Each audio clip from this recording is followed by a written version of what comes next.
From Puerto Madryn, we started our drive west, across the impressively flat and empty province of Chubut.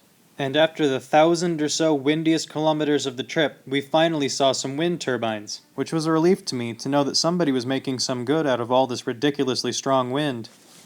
And although from the highway this looks like an incredibly barren landscape, with only sheep and guanacos to call it home, our first night's search for a campground revealed to us that here, like many other places, the life-giving waters of the Andes cut through the landscape, creating long, linear oases, allowing the existence of a number of species who would have trouble surviving here otherwise, like humans. So since we hit the start of the Patagonian desert, I've been seeing a lot of this creosote bush, which from far away looks the same as the one we have in the United States, all over the desert southwest.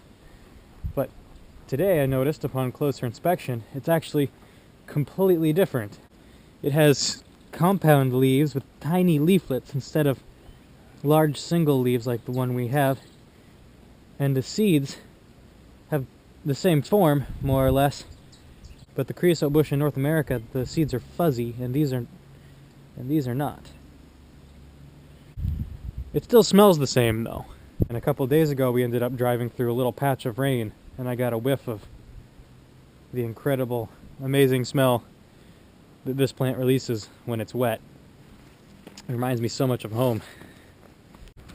So before I left on this trip, I received the advice from a number of people never to pass a gas station in Patagonia. And, well, I looked on my map and there were plenty of gas stations along our route, but unfortunately, we were finding out that not all of them are still selling gas. So the advice to never pass up a gas station in Patagonia seems to be holding true. And I would suggest any future travelers follow this advice. On our second day driving across the province of Chubut, the monotonous desert plains started to break up, and soon we were overjoyed to find ourselves driving through a beautiful canyonland maze. We have reached the southernmost point of our trip.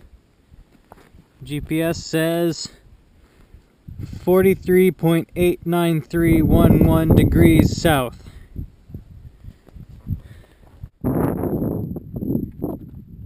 Pretty neat. Landscape looks like Arizona. It's cold and windy, but not too windy. It's nice here. We've been pleasantly surprised by this stretch of road. It's been beautiful.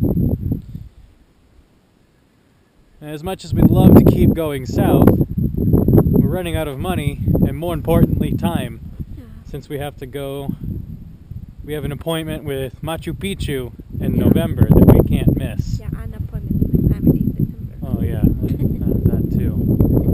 We have to be back in Ecuador in December for her grandparents' 50th wedding anniversary, or else they're going to murder both of us. Or wait, maybe this is the furthest south. Or maybe, no, now I'm the furthest south. I went further south than you did. Oh, now Gabby's the furthest south. Well, I mean, I guess we can go to the fence, right? Right. Okay, now we're the furthest south of the trip. Gabby's still further south than I am. She wins. We're just a little bit past the furthest south point of the trip, and there's still parrots. This is blowing my mind. They're laughing at me because I'm so mind blown. We spent the rest of the day blissfully driving among the towering giants of this desert canyon, and late in the day we emerged from the canyonlands and spent the night in the unremarkable little town of Paso de Indios, which was so unremarkable, in fact, that I forgot to take any sort of photos of it, but it is apparently the birthplace of all the wind of the world. Upon waking the next morning, we discovered that a storm had moved in overnight and blanketed most of Chubut with cold, gray, rainy weather.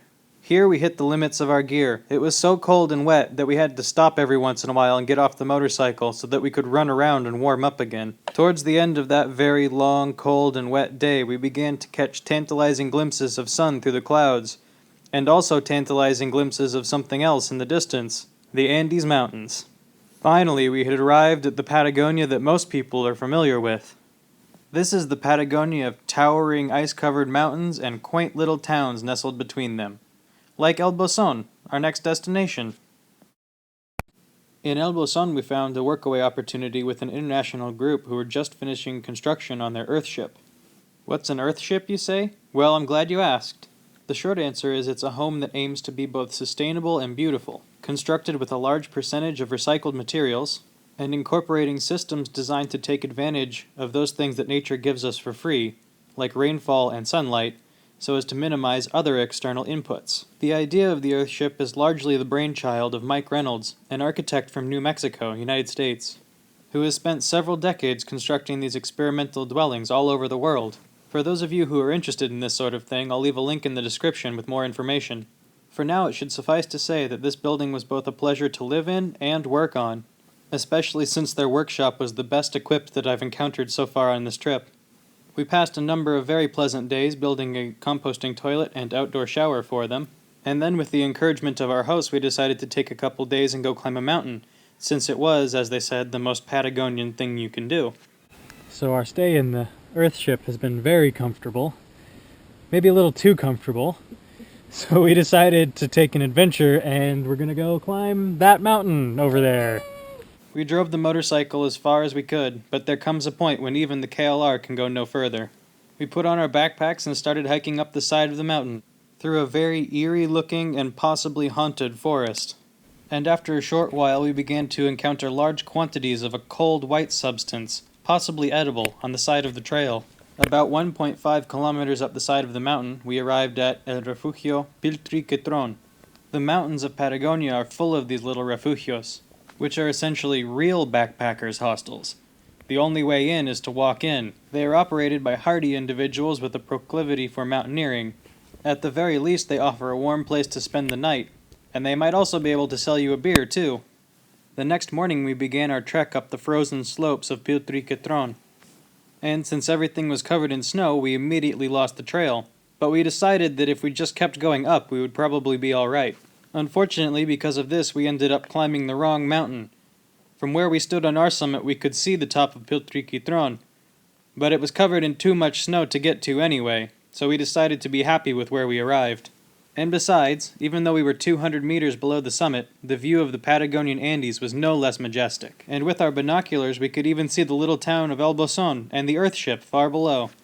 Now, as it turns out, it's way easier to get down off of a snow-covered mountain than it is to climb one. I will now demonstrate ski-less skiing.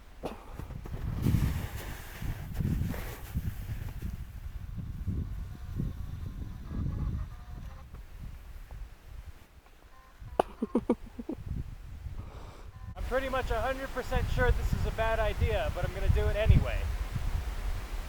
Sledless sledding.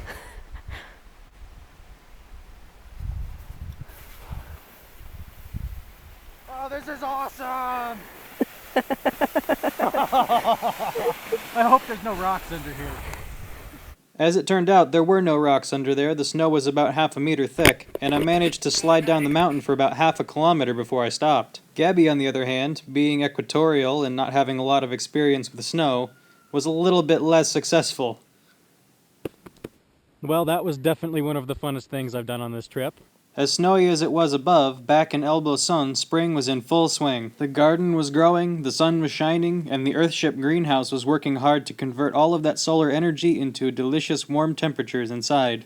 And with the forecast promising several consecutive days of sunshine, we decided to move on. With heavy hearts, we said goodbye to our amazing Earthship friends, who had welcomed us in and made us feel like family. And we continued our journey northward once again. Anyway, that's all for now. Thanks everyone for all your support and encouragement. As usual, if you have any questions or comments, please let me know, and we'll see you all next time.